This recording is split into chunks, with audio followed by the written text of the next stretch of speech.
Pangalan ko po ay si Jirel Ronquillo Hiraldizo. Para sa'yo, ano ang patience? Para sa akin, ang patience pinaka-importante din yan sa pamilya. Kasi, kailangan nating ang pagpapasensya. Kasi ang lahat ng mga bagay-bagay, hindi yan pinagmamadali. Kailangan yan ng step by step.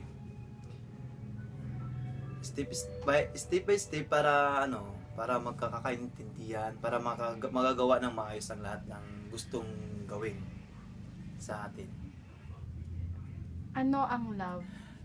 Yung love, kasama na rin doon ang patient at love, di ba? Kasi pag andun ka na sa love, di ba? Kung may pasensya, may love.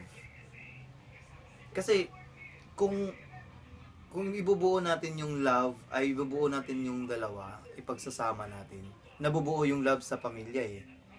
Kasi hindi tayo nagkakagulo eh. Nagkakaisa tayo kaya may love kaya nagkakaroon ng love ang pamilya kaya hindi siya nagkakagulo. Ang honesty. Honesty, yes.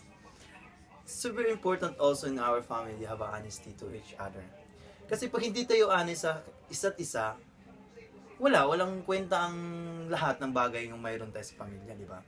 Kaya, kung may honesty, may patience, love, yun, maganda yun sa atin. Kasi, makakamit natin, magagawa natin ang lahat ng gusto natin.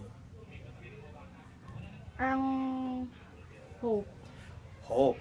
Doon lahat pumapasok ang patient, honesty, at love doon sa hope.